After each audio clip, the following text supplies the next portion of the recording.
Christian Audio, a division of Recorded Books, presents An Anchor for the Soul, Beholding the Cross and Resurrection by Paul Mallard, narrated by Tom Parks.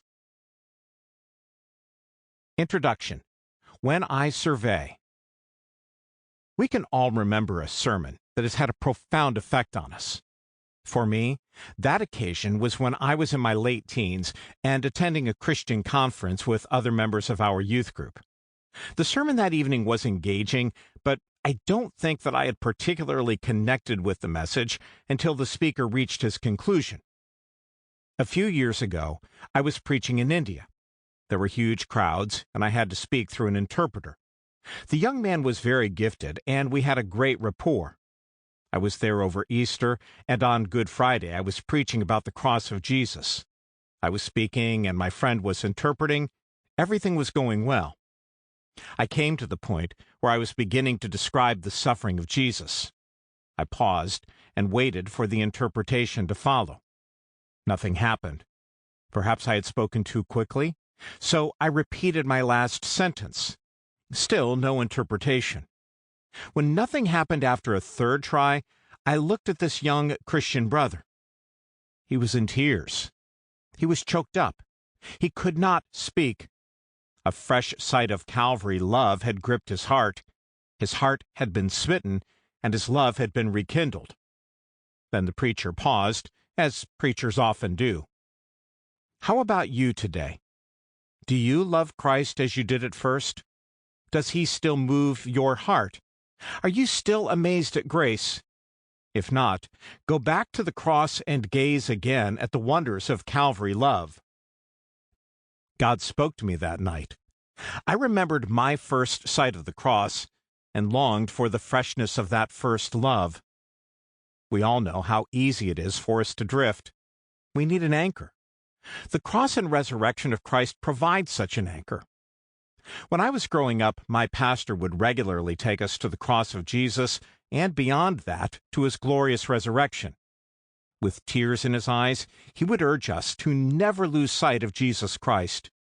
Whatever you face in this life, Jesus, his cross, and his empty tomb are the answer. How right he was. Sometimes our love for Jesus grows cold, and our faith seems to be a mere formality. Yet we wear a mask to hide the deadness of our hearts.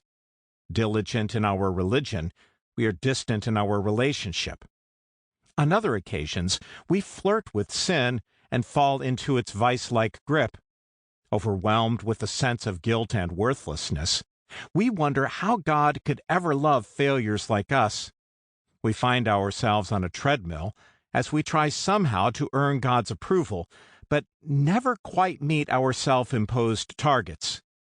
Or maybe pain and grief have invaded our lives and stamped a dark question mark over our faith. We question why a loving God would treat us so badly. If you have ever been in any of these places, Jesus, his cross, and his empty tomb are the answer. The purpose of this little book is to take us back to Calvary and to the empty tomb, so that we gaze again at the mystery of grace and the profundity of love poured out for us there. Our joy in Christ comes not from performance, but from proximity.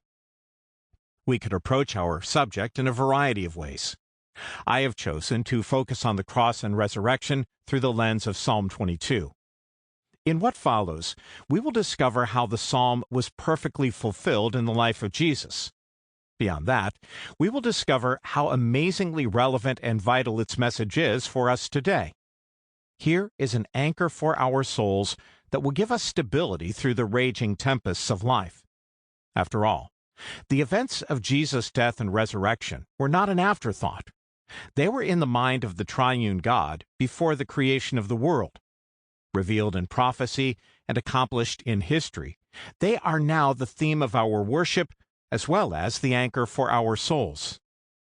Come back with me to 1,000 years before the cross and see how God shared his secrets with King David. Chapter 1. Finding Our Way to Calvary. 3 simple questions. I became an RE teacher in 1978. Sample complete. Ready to continue?